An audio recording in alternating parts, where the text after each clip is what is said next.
What's up, guys? How you doing? Welcome to Dejey. And today we're going to be talking about who is Khonshu. Yeah, who is Khonshu? As in our previous video, I know we talked about who Bast is. Today we're going to be talking about who Khonshu is. Let's not waste time here, so let's just get to it. What you say? Okay, let's do this. So basically, Khonshu is the nocturnal god of the moon, god of vengeance, and the shepherd of the lost. He is described as the greatest god of great gods. He represents the moon, a symbol for the redemptive power of insubordination, femininity, and sensitivity.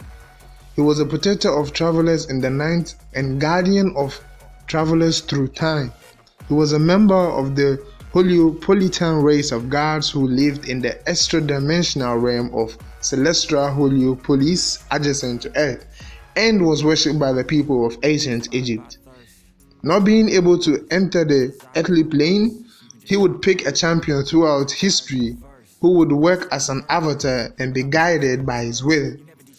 The lone warrior would be called the Moon Knight. He was the brother of Mantu, possibly Beth and Ta, and was the brother or half-brother of Bast and Sephmet. According to Noah, Khonshu was actually an elder shadow dressed in local legend. So, Khonshu and Ra have been warring each other for over millennia, having been reborn again and again through earthly avatars, with Khonshu beating Ra in every instance.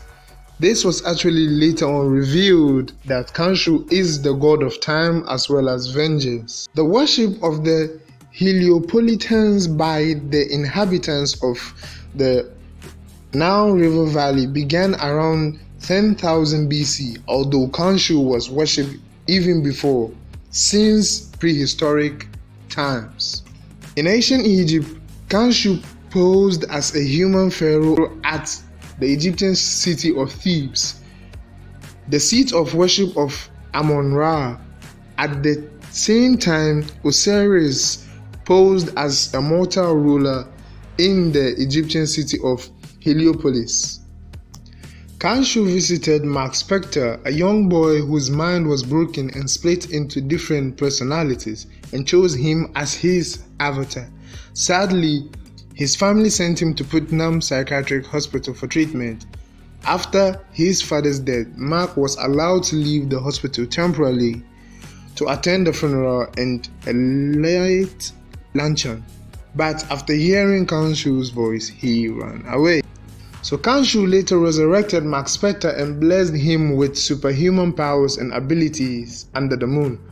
When Spector and Marlin traveled to Egypt, she was kidnapped by Jalim Yusuf, who hoped to find the treasure hidden in the tomb of Seti II.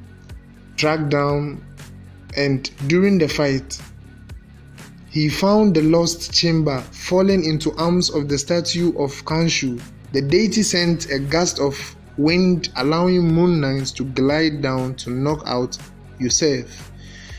Mark decided to retire as a vigilante and sold his statue of Khonshu, which was bought by Anubis the Jackal, a former enemy of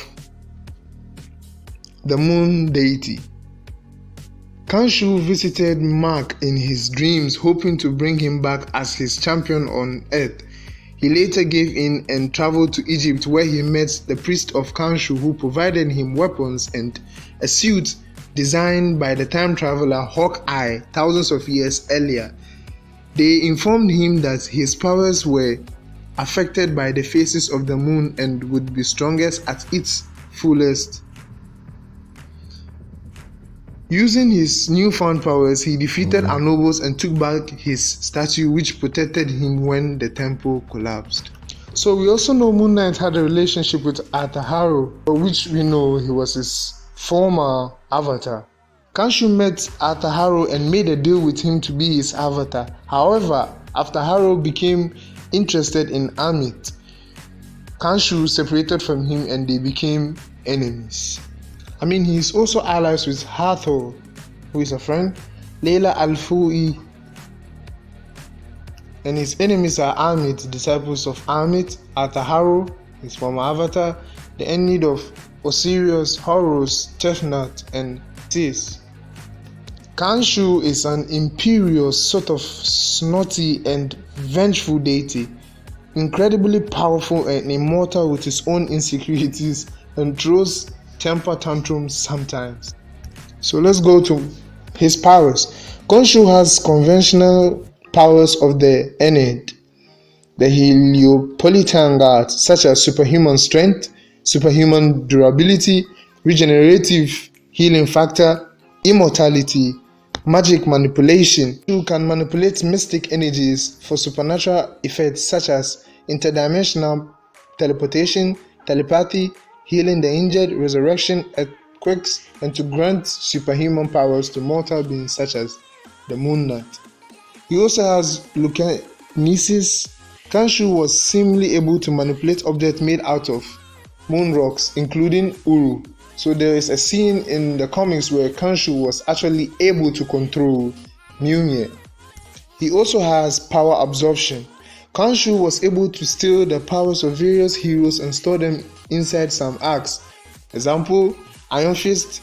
Well, he possessed Daniel Rand's Iron Fist before he stripped out of his powers. The Spirit of Vengeance. Khonshu briefly possessed Robberies before out of it.